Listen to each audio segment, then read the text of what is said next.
A renewed effort tonight that could curtail our Second Amendment rights to keep and bear arms if President Obama has his way. He wants the Senate to ratify a little-known treaty that would create a national registry for guns. Under that treaty, other nations would be able to identify gun owners in the United States. Bill Tucker has our report. President Obama went to Mexico and brought back a 12-year-old treaty. I'm urging the Senate in the United States to ratify an inter-American treaty known as SIFTA to curb small arms trafficking that is a source of so many of the weapons used in this drug war. The treaty signed by President Clinton in 1997 was never ratified by the Senate. It calls for the institution of a regime of gun control never before seen in the United States, creating a gun registration system that would be open to international sharing. Offenders would be prosecuted under treaty law, and they would be eligible for extradition. Proponents like Senator Dick Lugar are urging passage, saying, quote, "We should consider ratifying during this Congress the Inter-American Convention against illicit manufacturing of and trafficking in firearms, ammunitions, explosives, and related materials."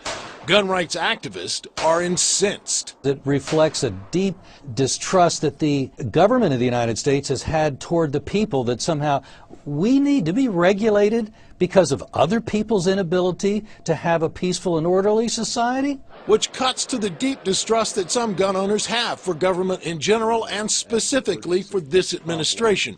President Obama, as a senator, consistently supported gun control legislation. His Attorney General, Eric Holder, is also in favor of gun control. But one strong supporter of the Second Amendment in the Senate is determined to see the president does not get his wish. The president said it is a very high priority for him to get this treaty that takes away our Second Amendment rights ratified by the Senate. It is a very high priority for me to make sure that this treaty never gets ratified by the United States Senate, and we will find the votes to defeat it. Gun control is an issue that the Democratic congressional leadership has not been eager to embrace just yet, but that is what has gun rights groups concerned about this treaty. It isn't being presented as gun control.